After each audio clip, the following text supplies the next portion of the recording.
This week, we're talking about where are we at with AI right now? What's happening? At the beginning of the year, January, at that point, we were still talking, for the most part, custom GPTs. Yeah. And so custom GPTs in January, 6 months in, now we're talking different platform. February of 2026. We didn't even have agents. We didn't have the ability to do any of this stuff. It's mind-blowing. Doing these simple things, getting clear on what can we take off our plate that could be simplified, and using AI tools, agents, whatever you want to do, keep it simple or keep it advanced or whatever it is. Now's the time. This is AI Marketing Experts, where bold marketers and next-gen AI collide. Each week, join us as we decode trends, test tools, and share real wins from the AI-powered front lines. No fluff, no hype, just straight talk and smarter marketing. Tap subscribe, and let's geek out on AI. Hi there, and welcome to another episode of the AI Marketing Experts. My name is Jen. I'm with Margot, and I am joined here today with Brad and John, two of my AI besties. We will say we're missing Chris and Laura today, and so we hope they're off doing something super fun. So anyways, this week, we're talking about where are we with AI? We're now mid-2026. I cannot even believe that we're already at the half-year point. These first 6 months of 2026 have just blown by. But looking at that, I think a lot of us were looking at 2026 as in, I'm going to finally start incorporating AI into my processes, or I'm going to learn AI, or I'm going to, do this or that with AI.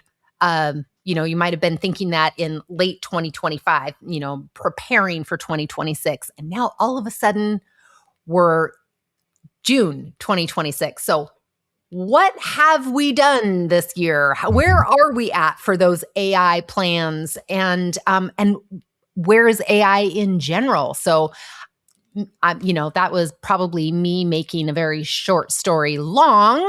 So with that super long intro, let's open it up. Guys, where are you at? Where are we at with AI right now? What's happening? I think you did a great job, Jen. You did awesome. Yeah. I was going to say, so I just did a call yesterday, so a live training to the carpet cleaning industry, and it was the mid-year check-in. That's what we do. Like we do a basically a prepare for your next year in the end of December, and then in 1st of February, the tactics that you're going to put in place. So you've done a lot of thinking now, like how does it all fit in? Where's the year going and stuff like that. So we do a two-parter, and then in June we do how'd you do? And that all comes from a lot of us in this group and other people. EOS, rocks, 90-day sprints. You set goals. If you don't set goals, you don't achieve anything. So Harvard study, I talk about it all the time on my podcast and stuff like that, but Harvard study followed graduates after 20 years. The 3% that actually not just had written goals, but a plan on how to achieve them, were making 10x the other 97%.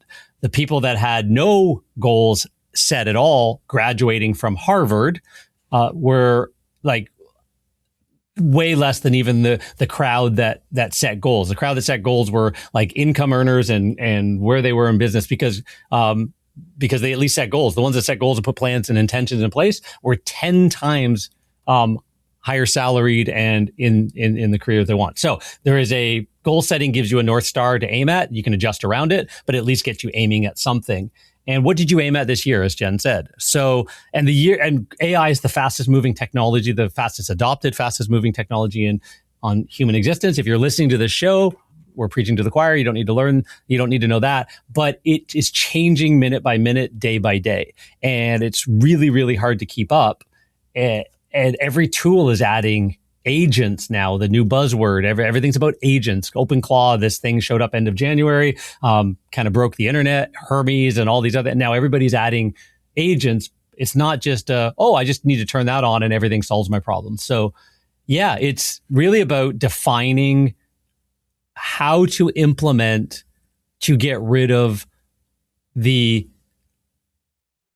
highest repetitive tasks the easiest way possible, get some wins under your belt, how that works, and stack the thinking, right? I always like first principles, go back to Elon Musk, first person I learned about first principles from, don't have guesses and analogies and, what we always call marketing incest, looking at the other people in your industry and doing that, not knowing whether that works or not. Don't have, AI implementation, copying that way. Think of what you need and why, as opposed to shiny object syndrome. So I think just to kind of dovetail on what you said, again, a lot of words for a really simple thing, but have you made an intention and a plan? Are you driving it forward? Have you solved enough problems and go, holy crap, oh my God, and so many wins that you now can stack those wins in a direction that takes you farther ahead and more agentic, so you can free up human capital time to be more human with your customers and audience and crowd. I think that's part of the reason why I love being on this show is I get to learn too, right? Like, it's not like I don't think about goals or setting rocks or any of these other things, but I think that that's really where it boils down to, because here I was listening to John, put in my notes, okay, work on your goal and your plans again, because if you don't, studies say you may not be as successful as you want to be. So I think that that's really important to drive home, because we live in a fast-paced world. We're surrounded with hundreds of things every day that we have to deal with as business owners.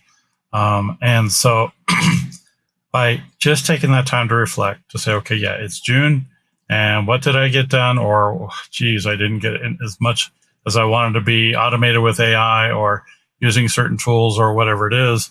And so it's one of those things where we have to stop. We have to take a breath. We have to say, okay, I really don't want to be where I'm at right now in December of 2026.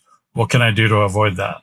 And so doing these simple things, getting clear on what can we take off our plate that could be simplified, and using AI tools, AI agents, whatever you want to do, keep it simple or keep it advanced or whatever it is. Now's the time, right? We talked about this last week on the show of, okay, what should you just pay somebody to do? Should you pay somebody like us on the call or on the show to do some of these things for you? Do you want to figure it out with your son or your granddaughter or whoever else might help you? Somebody internal on your team? Do you want to keep it in-house? Do you want to have it outside? I mean, there's a lot of layers, but again, it boils down to get clear on what you want, put goals and plans in action, or in the works, and then take action. Because without action, we are just sitting and spinning. And you, like anybody, like me, will be here months later going, well, wow, all these things have changed and I didn't do anything, or I did a bare minimum. I wasn't really watching it very closely.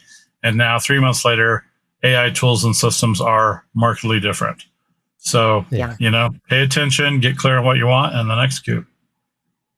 I think that's a good point, is get clear about what you want your goals to be. I know I have these, I'll show you, like endless lists, my little note card list about like the AI steps, or the processes and tasks that I want to automate or use an agent for, the AI things that need my attention. And it seems like like the whole, I have a list as long as my arm about everything that I want to get done. But at one point, the opposite was true. I had no idea where to start. And so I just wasn't doing really anything, because I was analysis paralysis. Yeah. And so, John, I know you have a tool. Correct me if I'm wrong, do we have an Amy quiz that uses your tool that that we that people can take to figure out where to start with their AI? We have a document that we've like sort of a white paper that we drafted months and months ago, is sort of how to think through that rubric, as it's called, fancy words, but what's easy and highest value to what's hard and lowest value, and just score it and start at the top. So, and not a bad idea. Well, let's talk to Chris as well, and let's see if we can put that in the back end of the AI marketing experts, the Amy Insiders Club, as another bonus for joining the club. There's a little shameless plug there. And to build it as an app would be even better, because the answer is that's the answer is go talk to your AI friend, dump that stuff, have it hold it and house it somewhere so that you've got these ideas, have it help you rate it. That's a really good starting point, because the simplicity beats complexity in all of this. And the whole idea is, if we can start to create a handful of integrated things, not a bunch of random systems. So how do you do that? Well, you start by, like we were talking just before the start of the show, like if you got an AI that you've trained or you want to train on how to answer your emails for you, right? To get them drafted and waiting for you. Google's got it. ChatGPT can log into your emails. Like you can set up these connectors, Claude, all of them, Perplexity, all of it, right? But it doesn't always write in your voice until you train it to write in your voice. So as you go, no, that doesn't sound like me. You give it you learn how to give it that groundwork. When it's finally dialed in, say, cool, write me that up as an MD file. That's just a text file that has an MD on the end instead of TXT. But it's just a simple way of AI doesn't need to see, page breaks and all this. It just needs to see a page that anything with a hashtag beside it is an H1. It's just a heading. It's got a little bit more important. It tells it that's the heading. There's the subheading. Here's the thing. It just lays it out in a way. I know how to read this now, right? That's all an MD file is. So you tell it, can you write that into as a skill? Put it in a folder. You've now used it. You like it. Now you've logged it. Do that. If you haven't started anywhere, that's your starting point. Start building up these little accommodations that help you do these things from time to time. Then when you're ready, again, to tie this all together and make it like integrated, you can turn around and now say, I've started learning this new buzzword, agents. I can apparently go on Claude. I can go, whatever, and just say, hey, I've got all of these skills in this library. How can we integrate this into a process and, that basically runs itself to this point, right? It flags me. It lets me know I've got all these messages. It does, and it all of a sudden becomes your chief of staff. It becomes your executive assistant, because you trained it on the 10 things that you do repetitively, that one by one you train, set them aside, and then you integrate it together. Now you've got something that is, repeatable for any staff member. So you could hire somebody in that helps you think through that. It's not just to hand it over, it's think through that, set it up, or you could start thinking through that yourself as an agency owner or a small business owner. Can I take a few of these things off my plate, put them together, integrate them, and then start getting stacking some wins under my belt. And then as something new comes up, you learn, wow, I can just get an agent to take all of those things I just did and go from this point all the way to this point without me even having to be in the middle. It just goes next, done. So yeah, that's kind of the way I would frame it for anybody, is how far down that journey are you? Don't try and jump to agents at the end and have no idea what they're supposed to do and how they build anything out. You're going to be frustrated and you're going to stop again. So solve it in little bites. It's so I want to point out an interesting thing here. At the beginning of the year, January, maybe even like late last year, December or so, at that point, correct me if I'm wrong, we were still talking, for the most part, custom GPTs. Yeah. And so custom GPTs in January, 6 months in, now we're talking different platform for the most part, Claude, even though ChatGPT is still valid, popular, fantastic in many, many ways. We talk Claude a little bit more often here, Gemini as well. So with skills now, with Claude, what should people be doing now? Like with skills, are custom GPTs still needed? Like what should people do? We're 6 months in, things have changed. What should they do now that is different from January? I think that's a great point, how fast it's evolving.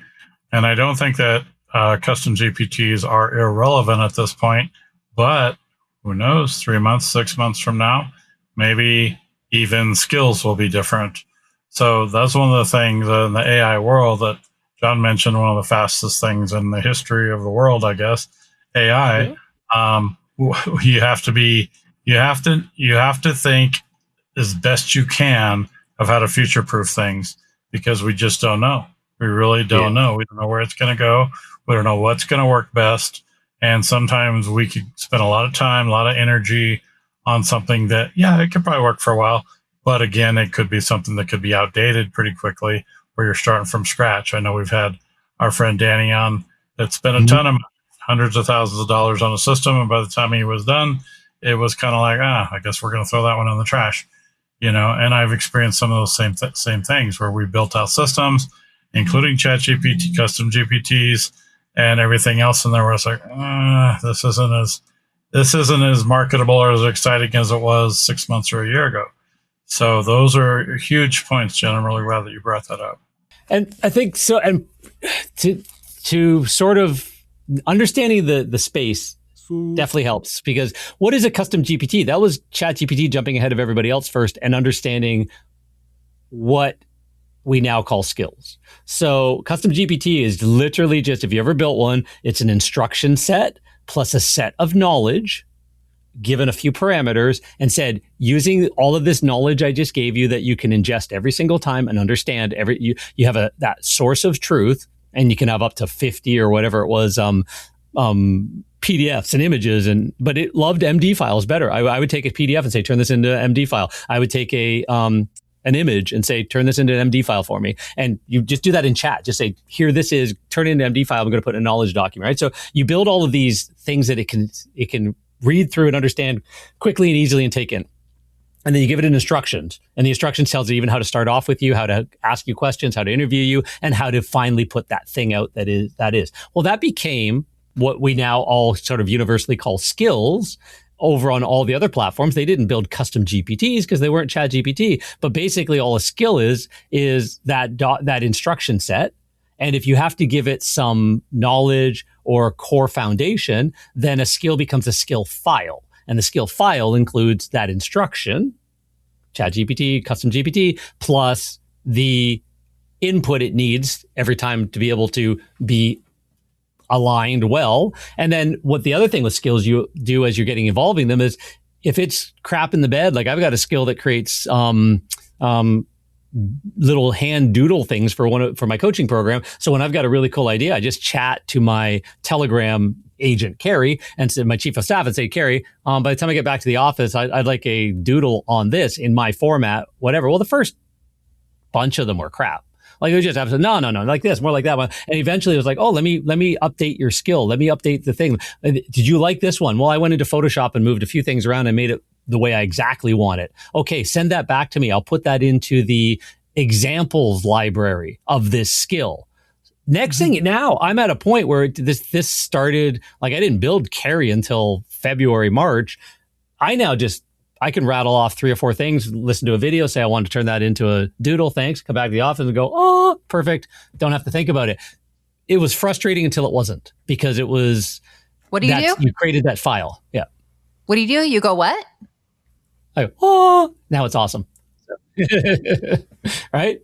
So exactly. But that's all. So it's if as you lean into anything, you eventually get comfortable with that thing, and other things start tacking onto it. So hopefully you've been leaning in and using, but not just take a picture of my fridge and what should I eat for dinner. That was a starting point a year or two ago. But now, like, ask your AI friend, whatever platform you're on, how can I automate and solve this problem? Because where we're going from that, if you understand, again, back to Brad, we talked about mentioning having goals and aiming at the right thing. Why do we all get scattered and get to June and go, dang, where did the year go, right? And I won't go down the rabbit hole of the Large Hadron Super Collider in 2012 and how we broke reality. You guys can look that up on your own. But whether time is moving faster than it used to before or not, totally different conversation. But we do take in about 11, according to neuroscientists, 11 million bits of information per second.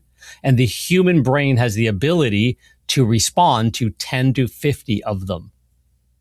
11 million and we per second, and we see, we involve ourselves with 10 to 50 at any moment. So there is so much going on around us, and direction and chatter and all of that stuff. And we have to focus our 10 to 50 per second, per day, per minute, per day, per month at something. And if we don't, guess where we're going, right? So we got to start with that. I think that's a big, a big moment. And then right now there's a huge movement to what they call loops. So the latest buzzword is now beyond agents even. So catch up while you can, because what a loop is if you understand the ground rules, like we just talked about, an instruction, and then some core knowledge documents and some examples of what done looks like, right? You've got that figured out. That's a skill. Now that could turn in, you can have an agent and say, hey, take a bunch of those and go be agentic, right? Go put all that together,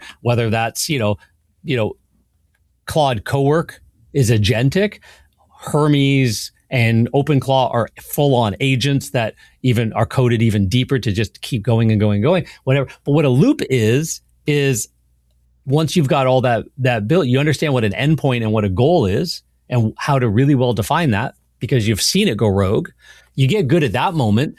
The Boris Cherny, who is the creator of Claude Code, and another guy by the name of Peter Steinberger, creator of OpenCloud and an OpenAI developer, two very, very prominent people in the nerdy part of this whole entire industry, both came out on the same day and said, we don't code, we don't prompt, we don't write skills, we don't build agents anymore. All we do is loop. And that was like a week ago, 2 weeks ago. And it broke the AI internet. It's just like, oh, what's all this? Everybody's going down rabbit holes again. But the answer is, if you can define the end goal, think of a loop as a goal. If you can define the end goal of what you want it to figure out, your agent, you've given it that master prompt, you've given it that context, it knows it, you have a base, a knowledge base that it's starting from because you followed along that far. You can just say, I don't even know how you're going to get there. Go figure it out. And it will loop. It'll burn tokens, but it will loop and loop and loop and loop. It'll test its output. It'll go, I screwed that one up. Let me try again. Let me spin up 5 more agents. Let me think about this deeper. So it could run all night. It could run all week. And it'll come back and go, nailed it. And it just built and solved the problem. That doesn't happen on its own. You can't just, solve world hunger and walk away. But if you gave it a framework and every data, like you gave it an understanding of what the actual end goal looks like, right?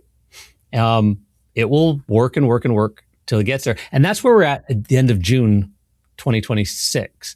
We weren't even in that world, didn't even exist February of 2026. We didn't even have agents. We didn't have the ability to do any of this stuff. So mind-blowing. Yes. It's mind-blowing. One quick clarifying question, John, when you're working in this way, if you're using Claude Code, are you using slash commands, goals, or loop? Yeah. Good question. So slash goals is the Claude's version of a loop, right? Their actual slash loop is a scheduling command. So, So I am absolutely terrible at remembering which slash command is which. So I have told my Claude Code agent stack called JC agent stack. It's all within it. And so going, I'm terrible at this. I need you to call it for yourself. Like when it gets to the moment, I need you at least recommend it. I need you to have the instructions and the rules that you go find the skills we've already built. And when we haven't found one, then you go to the directory of all the skills and you go find one that might be compatible and tell me about it so that we can bring it in and make our own version of it. You go find the slash command that I will never remember when you need it. And that's taken a lot of iteration, but And it's crapped the bed a bunch of times. Like, it's like, well, why didn't you do it? Oh, I haven't hardened that rule far enough. I haven't, what? Okay, well, harden it far enough. I don't even know what that means. Do what you just said you didn't do. Next time it does it a little bit better, right? And it's like, oh, I found 2 points. This one tells me to do this, but this one, well, you're the one who built it. Why do you have 2? Where's the single source of truth? Can you clean that up for me, please? Now, while you're cleaning that up, can you clean up all the other references that you've done wrong on anything else we've dealt with? Oh my gosh, I've just found 42 different references. Let me clean that up. You still need to be the human in the loop, but you get to a point where all of a sudden I don't have to do slash commands at all anymore because I've painfully and frustratingly had to redirect it to be a little bit more intelligent. But that's the human in the loop. It's not going to know on its own. So if you have enough working knowledge to get started, and you can be frustrated like I am and do a lot of FFSs at the end of every one of your sentence to it, eventually you get to that moment where it's like, holy wow, I have to do 1/10 what I used to have to do to get this to work. And it's also getting smarter, faster, and better in the background at the same time. So those two are just kind of becoming this. I built 3 apps this week that 2 of them had installed since March. And just, can we fire this up again? Can we get that done? Yeah, let me get that all figured out. Well, how does this look like as a working copy? What? Like that's 95% of the way there. We got about 20 minutes of effort, and we've now got this done and shipped. Yep. That was frustrating in hours in March. And now you have actually had the masterclass on how to be a hard ass on your AI team. Yep.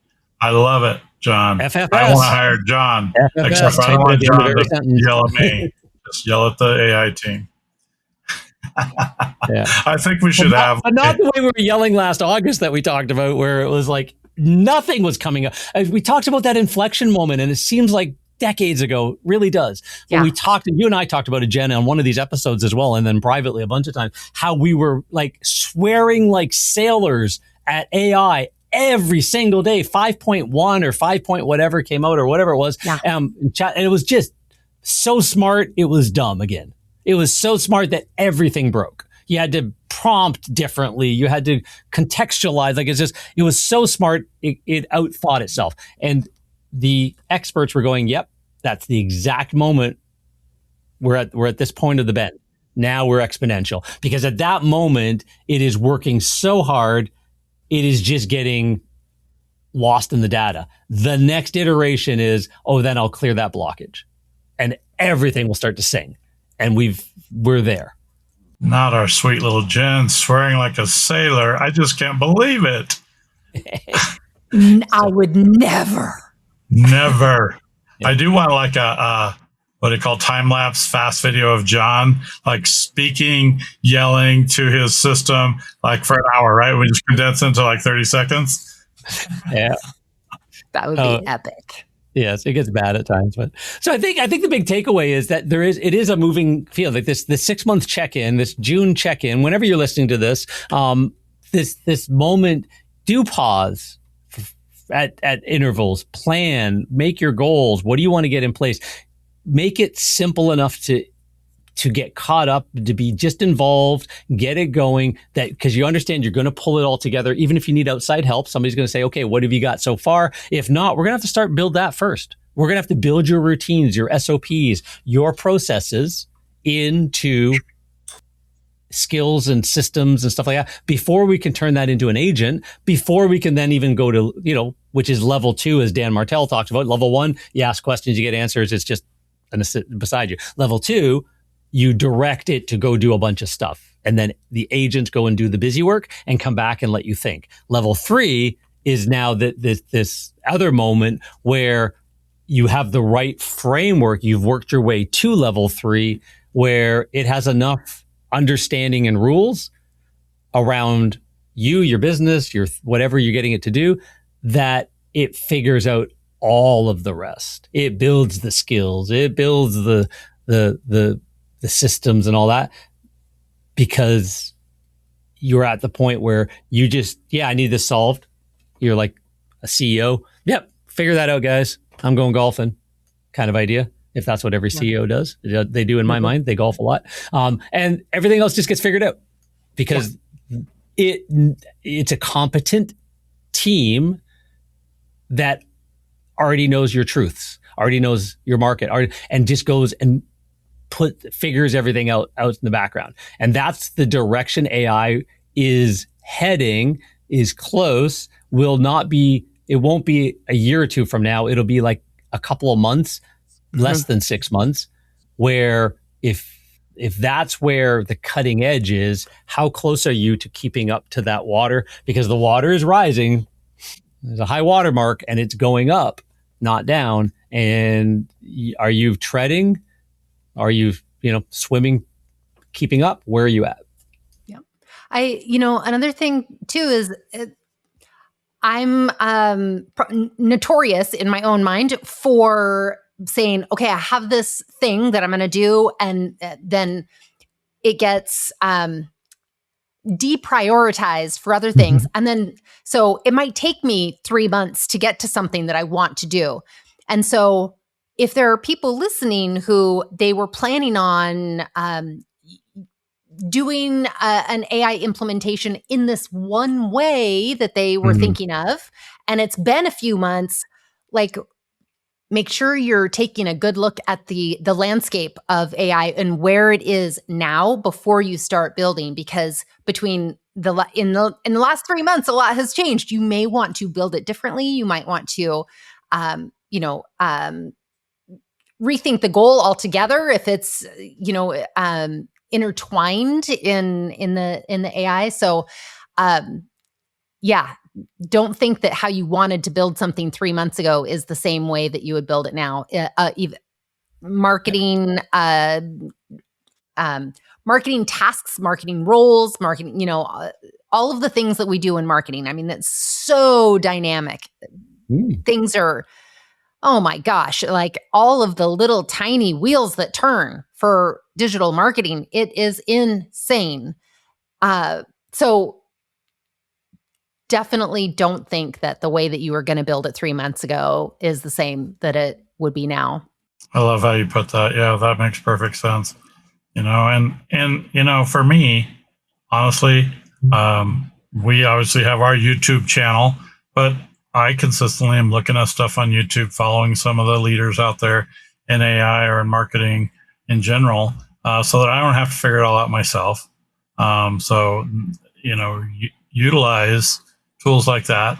And then in closing is think about, okay, if I really like ChatGPT, or I really like Claude, or I really like Gemini.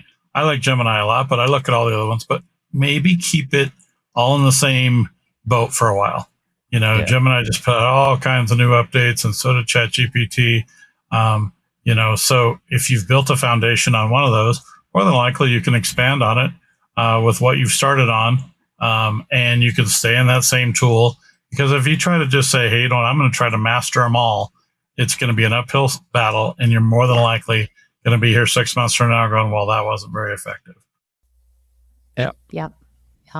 I think that's a good Perplexity place. Is one that does. Perplexity is one that does gives you. They're starting to promote again. They've got ads out all over the place again. So Perplexity was sort of like the third major at one point this time last year. But I didn't realize that Perplexity has none of its own agents or AI. It is a aggregate of. So it has Claude and ChatGPT and Gemini and all kind of pulled into the back end. So it's not like GenSpark that you've talked about, Brad, where it's like you can actually switch models. It's actually doing it for you in sort of one feels like all the rest platforms, but it's using the best model of its, because it's outpaying for all of those, and you just pay it $20 a month instead of for your consumer plan, instead of $20 a month here, $20 a month here, $20 a month here kind of idea as well. So a way to think of it even in your company is there, you don't want to be giving each team member, $100 worth or $200 worth of subscriptions, maybe, where you could find out who's using what, where they're using it, how you can centralize it, and maybe there is an aggregate tool that could be helpful as well if you're just using it at the tool level before ever trying to worry about the agent level. I love Perplexity. Love it. Still use it all the time. I mean, it's not my primary, but I definitely use it almost daily, I would say. So it's a better researcher. It comes up with it and cites everything that it's researching. It's just well built instructions. Yep. Okay. Any last thoughts, guys, before we wrap things up? I think we covered a lot. Great job, team, even though we're shorthanded today. Yeah. Okay. Well, on that, don't forget to like, subscribe. We appreciate every one of you that are joining us here every week. And John, do you want to invite them? Yeah, check in the description. Go to the you can go to the AImarketingexperts.net, not .com, .net, or just the show notes, and you'll access into the Insiders Club. It's just a community, chat community, stuff like that, where we've got the show notes, we've got you can ask questions. We're going to be giving away some really cool stuff as we talked about coming up. The one that you mentioned, Jen, but sort of how to figure out what to do next. Master prompt is something that we're looking at putting in there. Everybody needs to start there. We've talked about it too many times. So master prompt building workshop in there as well, and all of these other really cool things that other people charge hundreds and thousands of dollars for, you got to get for free if you join the Insider community, and keep an eye on it and ping us in there anytime you want. Any questions about anything we've talked about, hit us up. We're happy to help. Yep.